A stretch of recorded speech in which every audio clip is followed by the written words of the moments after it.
Hey guys, check it out. You're watching Jonathan Clark on YouTube. Oh no.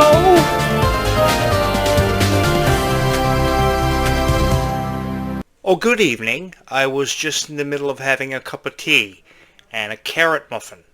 And I thought about researching what to do in case of a zombie apocalypse.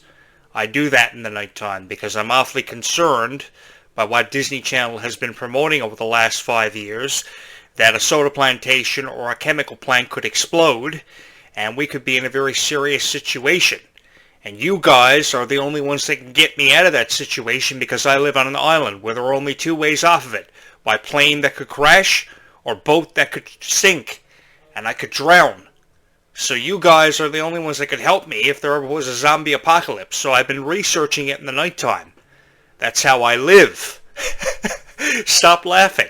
You know, if you actually take yourself up in the opportunity to do some research about a zombie invasion or apocalyptic breakout, you will find out some interesting stuff courtesy of Google and Bing. They will inform you on what to do, like how long you can survive with water for 3 to 5 days, or what to do in case if you need food, how to escape a zombie apocalypse when they actually come to life at night. Out of the ground is usually in the nighttime because, of course, they prey on people that are vulnerable in the nighttime. There's a lot of interesting stuff and facts you will find out about it. But you know what I do in the nighttime when I can't sleep? I watch Descendants and Zombies on repeat. And I watch it until I fall asleep. They are beautiful movies. I love those trilogies so much, and I really appreciate the authentic message that we get from them. It's amazing. The powerful messages that both Descendants and Zombies, the franchises respectively, convey to the fans who come by the millions to watch this. Over 781 million hours of stream time just for Descendants alone, and I think something like 250 million hours of stream time for Zombies alone, respectively, with Descendants just ahead of Zombies by, I think, 2%, which is amazing. Zombies is at 6.2%, and Descendants is at 6.4% in terms of stream time on Disneyplus and other streaming services that these movies are exclusive to. It's amazing. And I love how they encourage you to stand up to your bullies. I know that people who have been doing media and PR for both Descendants and Zombies are really impressed by how many people now are actually standing up to bullies in different circumstances, even outside of school now, because of what Descendants and Zombies is trying to convey. And they have done an absolutely fabulous job with that. I want to thank everybody who has subscribed to my YouTube channel because of the popularity of my Descendants and Zombies videos that I've been throwing up on my YouTube channel for the better part of a year now. And the cool thing is my original subscribers are still here. All of you held on, and you're still here. The thing about these Descendants and Zombies fans are they are amazing. They will never quit on what they believe in. Whether it be the message, whether it be the songs, whether it be the script, whether it be what these movies are trying to convey. It's absolutely incredible. Just the other night, I watched the original Zombies movie from 2018.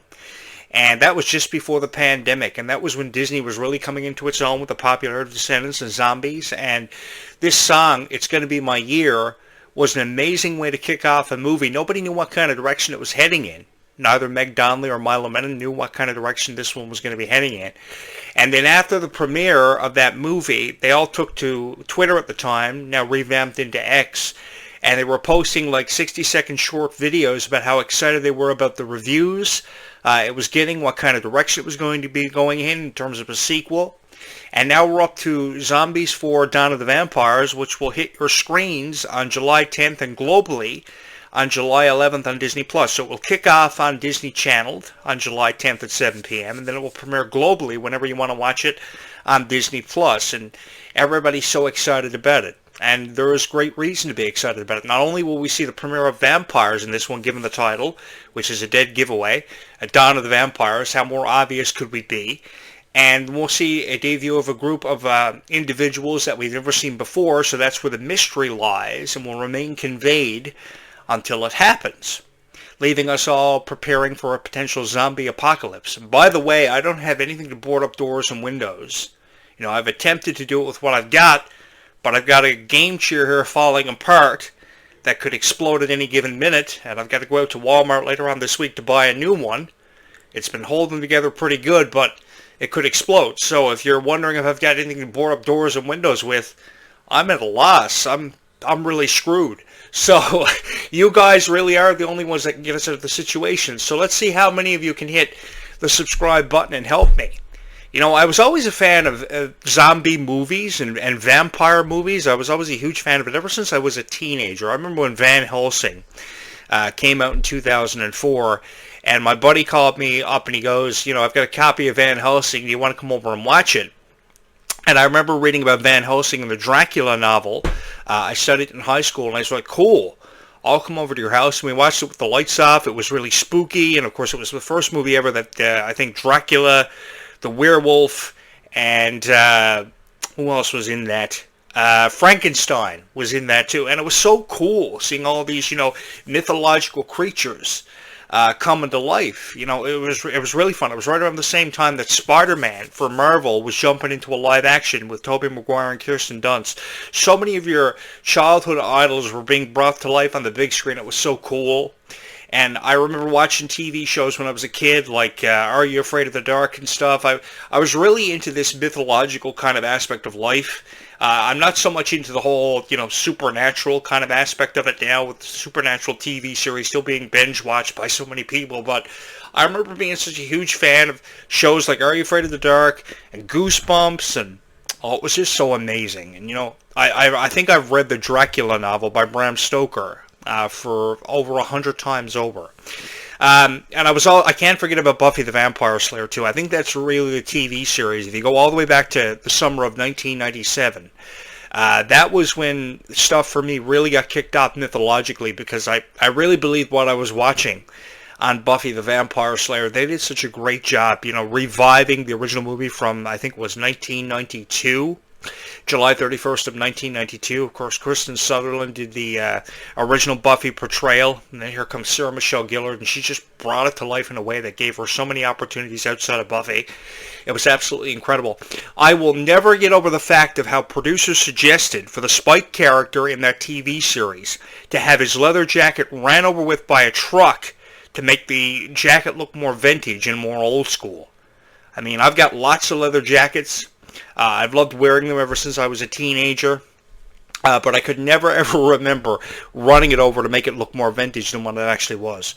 It's just incredible how far these shows go to really drive home a point of how these mythological characters and supernatural things occurring seem more possible than they actually are, because obviously people, you know, are convinced that this can't be real. You know, people can't come back from the dead. Vampires, werewolves, and zombies can't exist. And then here comes Disney, you know, with this unique twist on it. A very unique twist that separates zombies, vampires, and werewolves from everything we've ever heard about, everything we've ever seen. Which is absolutely incredible. But if you go back to the 90s, you flash yourself back to the 90s, you know, as a 7-year-old child watching it, you believed it more than what you do now, because the special effects are so advanced now that it seems so unrealistic. It is unbelievable. Yes, it makes it more seem lifelike, but the special effects are so vamped up now and pumped up that you know, it looks so fake. You know, years ago, when you would have a casket built in probably 10 minutes and looking so rusty and stuff, it looked so real. You know, it looked like you were really in a situation that you couldn't get yourself out of.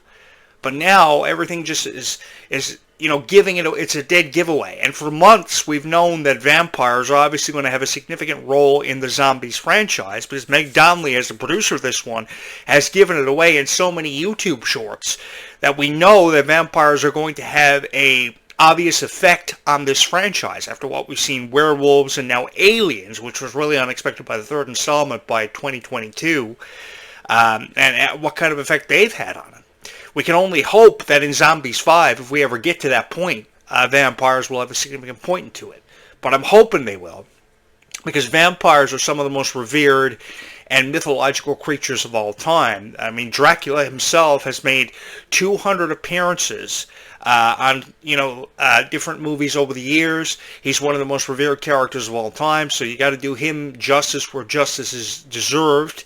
So I think Disney is really going to have to go all out with this and put forth more of an effort than they ever have. There's been a lot of emphasis on Descendants, but there can be just as much emphasis on Zombies. And the cool thing is, in this promo, if you've seen the latest trailer they've thrown up on social media, because it's exploded on social media ever since D23.com released it. There are car crashes, there's more emphasis on football and cheerleading than there ever has been before. So, the directions this one could go in, and the controversy that we could see, and the conclusion of this, and what could be the fallout from it all, seems more interesting than ever before. I think that more people believe the potentiality of a zombie breakout now more than ever before. The transformation of humans into vampires, it seems more real than ever before. So if there ever was a time to be prepared, it would be now. You're going to have to forgive me for looking out my window because it's getting really dark outside. These lights are beautiful, yes, but zombies could come through my window at any given moment. And you have to be prepared. It's kind of a situation, you see this on TV all the time. I'm sure you're familiar with the phrase, we got to get them before they get us. And I am really prepared for this. So I want to put it out there that if there are any zombies or werewolves or vampires watching this, I am ready for you guys. And I think you guys should be ready for it too, because you don't know what they got going on. But it's just amazing. What really amazes me is how the fans are so supportive and so responsive of this kind of thing. It is really cool. It brings me back to being a fan of Twilight for years. And yes, I read the entire Twilight book series. It is amazing. Some of those books, anywhere from 1,000 to 1,500 pages. I remember how popular that TV series was, or that movie franchise, was. November 21st, 2008, this all kicked off. We saw installment after installment after installment. And I think that definitely Disney was inspired by the response that Twilight received. I don't think anyone expected the response that Twilight received to be given to them by the fans. But I mean, if you were one of the millions of people that were reading the novels, then you knew that this franchise was going to have a huge, influence on all of our lives. They brought Buffy back because of it. Disney is trying to put their own spin on it. It's really, really fun. Although I can't ever remember seeing a zombie attempt to play football, much less a zombie attempt to join the cheerleading squad. But I guess in the Disney universe, anything is possible, especially with the acquisition of Marvel. Now, I know what you're thinking. Ever since Disney's acquisition of Marvel, and the death of Stan Lee, the majority of you have checked out of the Marvel universe. But while many of you have checked out, I checked in because a lot of the stuff they were doing was cool. More than one Spider-Man, more than one Captain America. A lot of you thought that was really messed up. But I thought that was really, really cool. And I really, really think that what Disney is doing, notice the many reallys I'm saying here, notice the pattern. I think that what Disney is doing by putting their own unique spin on the origins of vampires and werewolves and zombies is really, really cool. And the cool thing is about these Disney stars, like Olivia Holt is one of the biggest examples I can give you, and Meg Donnelly also, because she's the producer of this one. I think she's ended up in the producer chair a lot sooner than a lot of people. A lot sooner than Selena Gomez ever did, because of her creativity, her passion for this kind of thing. It is absolutely amazing. Not only was this a live action, but the live action definitely created and spawned a reanimated series, and the closest resemblance of this I can give you is the 90s reanimated series of Sabrina the Teenage Witch, which I used to watch. It wasn't as effectively distributed as the original live action, with Caroline Rhea and Sabrina the Teenage Witch's character portrayed by Melissa Joan Hart, but it was a great series. A lot of people watched it. Millions of people watched it. Millions of people are watching Zombies. It's kind of really cool, just the inspiration, and how many people have been inspired to do what they're doing now because of it. I mean, how many of you, wanted to learn how to dance and choreograph dances because of Zombies and Descendants? Millions of you, I would go as far to say. I've seen posts on social media of how many people are inspired by this kind of thing. The polls are at an all-time high. It is absolutely incredible. And I think credit is due where credit is due. Dance studios are even trying to choreograph different dance numbers from movies like Descendants and Zombies, which, credit is due where credit is due. It's amazing. It is absolutely amazing. I mean, the song Life is Sweeter When You Are is stuck in all of our heads. The producer said that it was going to get stuck in all of our heads, but even without them saying it, it was a song that you instantly knew was going to get stuck in your head. It's kind of like how the possibility and probability of a zombie breakout happening has been stuck in my head for the last at least 5 years, and I've been trying to prepare you all for it. It's your choice to listen to me about it, but it is what it is, and you guys are the only ones that can get us out of this situation. By the way, guys, I got to throw it out. Thank you so much for the almost 2,000 subscribers that you've thrown up on my YouTube channel. By the time you see this video, I hopefully will not be infected by a zombie apocalypse, but with how quickly this disease is expected to spread, it is amazing. But I want to say thank you to each and every one of you for just believing in this YouTube channel as much as what you have. When I relaunched this YouTube channel last August, I didn't think that this YouTube channel was going to explode the way that it did or receive the response that it did. And everybody on social media has been watching this YouTube channel ever since, with over almost 2,000 subscribers. I can't even believe that myself. I check the analytics all the time. We've got fans from the United States. We've got fans from Canada, even the United Kingdom, and Venezuela, I believe. It's unbelievable. It's unlike anything that I've ever experienced in my life. And I've been podcasting ever since I was 13. So I just want to say thank you to each and every one of you. And just to let you guys know, I will be doing more of these videos because of how popular they are. And I will be doing a Cameron Boyce tribute on his birthday, which is May 28th. This year. I will be doing that, so if you want to join me for that, you're more than welcome to ring the bell to stay up to date with notifications for that. I will not forget the people that made this YouTube channel as special and as incredible as what it is.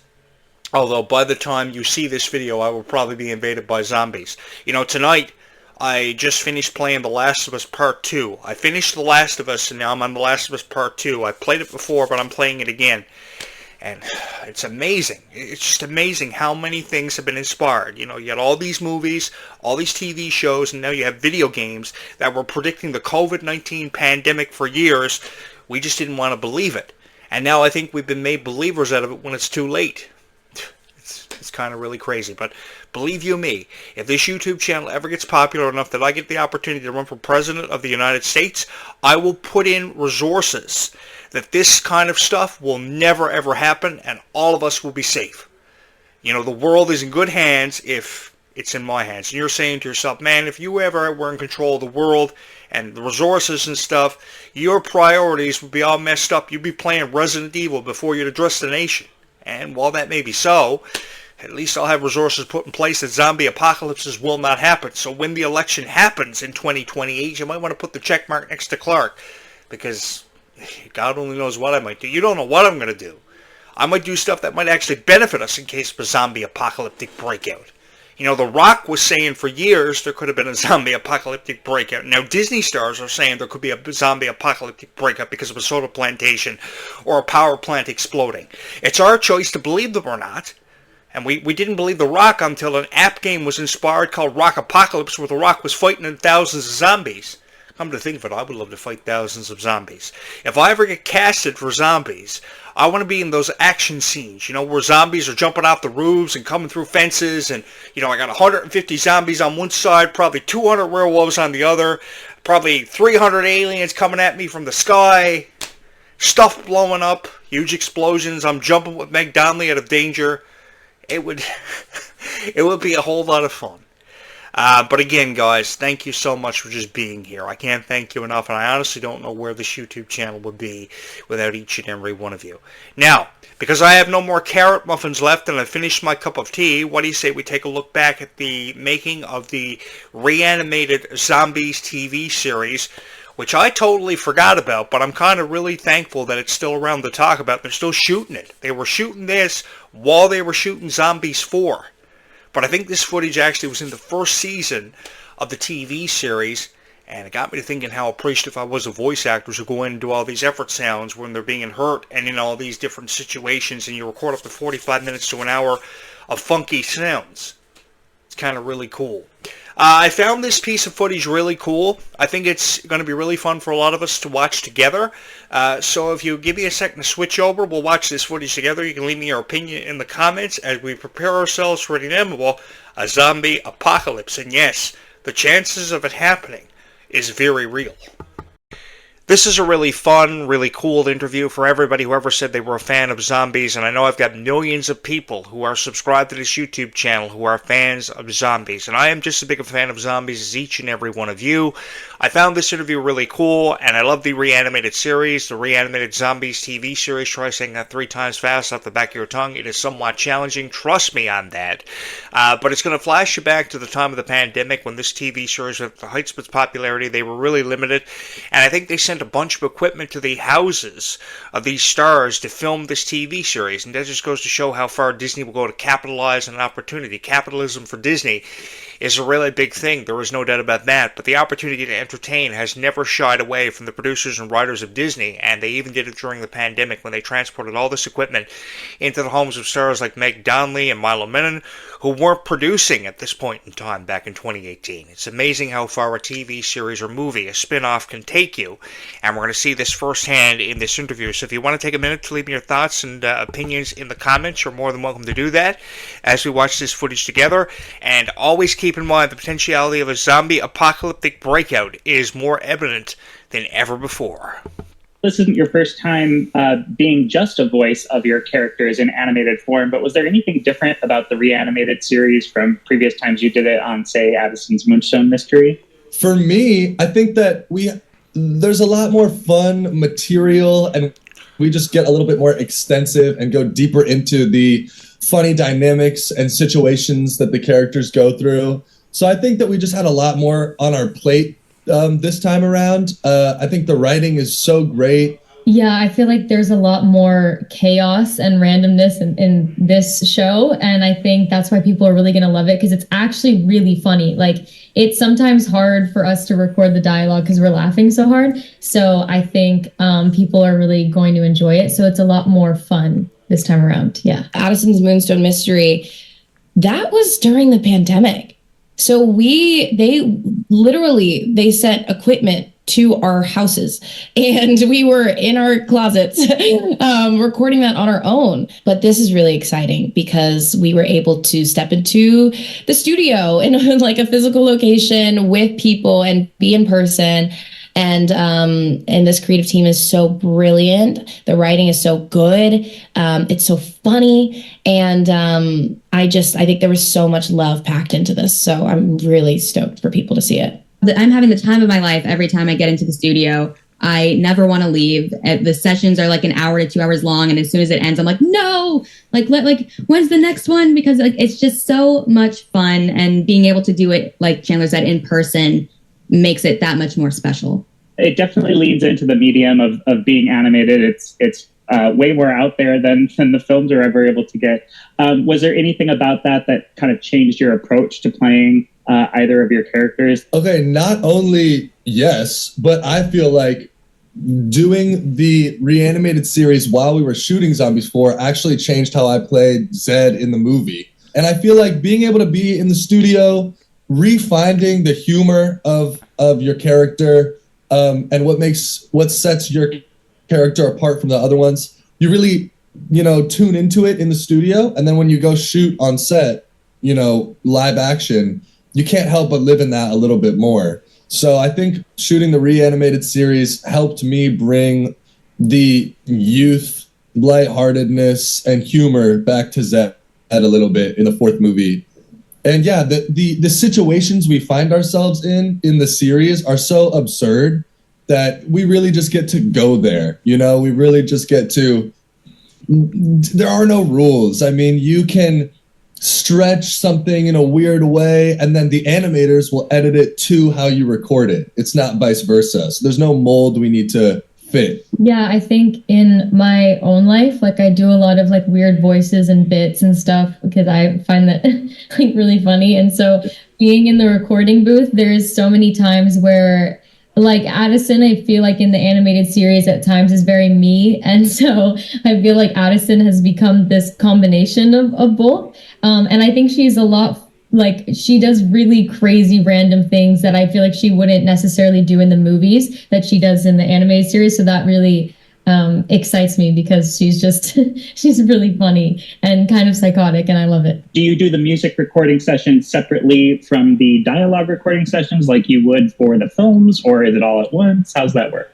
Sometimes they're just like all at once. Like some sessions will do like a couple songs and then jump right into dialogue, or the other way around, which is kind of nice just because it's like you get to sing favorite songs and then you get to jump in and do the lines, and it's just a very fun full packed day. The live action films, we record the music. That's the first step of the process. And then we go to wherever, first 3 in Toronto, this 4th one in New Zealand. But we go to the location, and then we have a month of like pre-production, table reads, hair and makeup tests, dance rehearsals. And so, and then when we actually film it on the day, it can be like, I recorded that 2 months ago. So it's kind of like gelling all the pieces together can be a task sometimes, but with the animated series, it's kind of just all in one. Animation takes a while. Are you able to watch the episodes now and feel like fully removed from when you recorded the dialogue and the music? For me, yes. I am watching this and I'm like, when did that happen? Like it's honestly such a joy for this project to come out for me, because I don't remember any of it. And I think part of that is because I'm such a visual person. And so I think about, like, when I do a project, I think about that day on set. I think about the people that were there. I think about the location.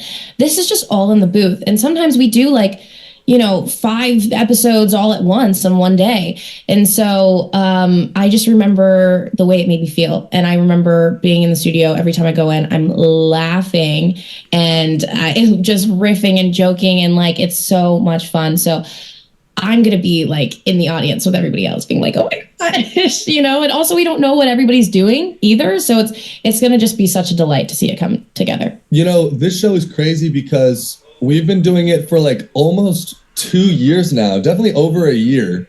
And when we watch the episodes as they come, it will be, years since we recorded them. But I think just as the actor recording it, it's really hard to not remember when you were in the studio and what you were thinking about when you did that line. As is making the Zombies movies, every time we watch the movies, we're like, oh, I remember this day was the day where we couldn't stop laughing because of this, So it's kind of like a little montage of all the fun times you've had in the studio when you watch it. The animation definitely adds a whole another level of funny to it, because when you're doing the lines, it's really funny, but then when you watch it and the animated characters making facial expressions and there's weird pauses and you kind of see the animation come to life, it's really cool to see. And the episodes that I've been able to see are so incredible. So I really love it. And I also really love cartoons. So I'm just so happy that I get to be a part of one. And it's great.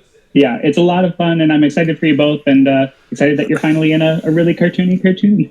Thank you very much. Take care. Thank you. Yo, man, I love cartoons too. So we fit perfectly together. Our personalities are a perfect match. My whole room is a cartoon. I have Sonics, I have Mickeys, I have posters. I think zombies are real. Perfect match. And I didn't even have to swipe right. Unbelievable. I don't know how I'd feel about the producer sending all this equipment for me to shoot an animated series in my home because of the pandemic.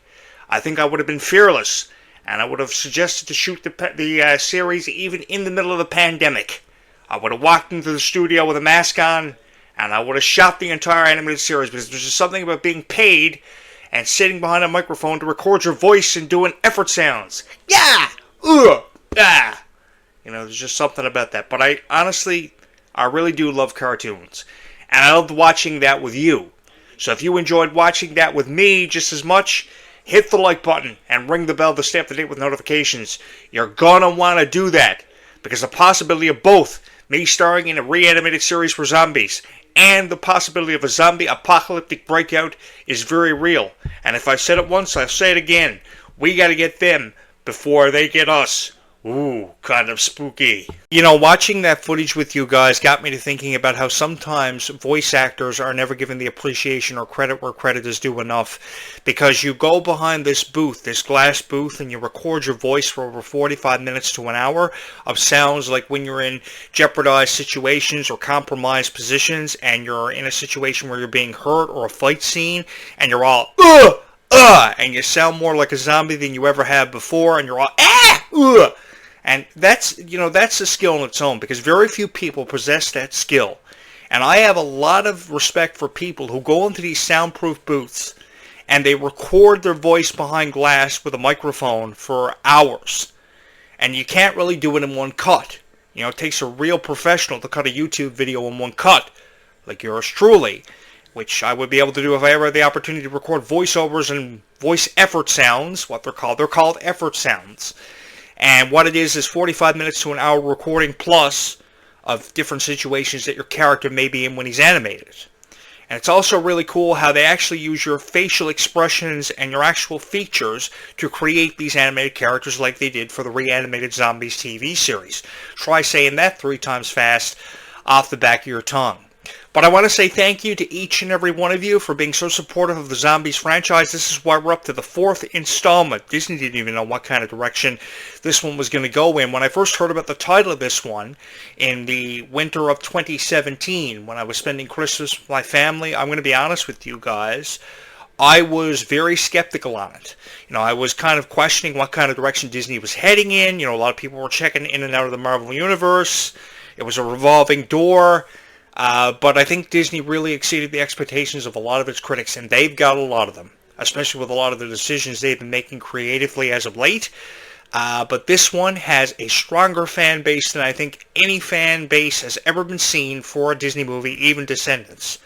It is incredible. You guys never quit, and I hope you're never going to quit on me and this YouTube channel, even if I do get turned into a zombie, which the chances of happening by how dark it is outside right now is very high. Can somebody please help me? Seriously, guys, thank you so much. Did anyone notice the lights were green? Really got the zombie theme going on here tonight. It's really beautiful outside, honestly. That's why I like recording videos sometimes in the nighttime. I do them in portions. So I'll record a portion in the nighttime, the next portion in the day, because the lights are so beautiful. I got these reciprocal lights, and they change color depending on what the theme is of the video and the reoccurring theme of the video. But I've got a lot to say where zombies go leading up to the premiere of this one, and probably even after it, because you Descendants and Zombies fans aren't going anywhere, and I hope you never ever quit on what you believe in. Here's a piece of advice I'd like to give all of you. Never take the easy way out in life, because life is always full of challenges, and that's what Zombies and Descendants has been trying to put over for at least the last better part of a decade, if you talk in terms of Descendants, at least for Zombies, at least the last 7 or 8 years. Never take the easy way out in life, because that's what life wants you to do. But in all honesty, life is full of challenges because life just wants you to be the best you can possibly be, and I want you to be the best you can possibly be. So keep spreading kindness. Bye, YouTube. We will do it again in a couple of days if I haven't been turned into a zombie by then.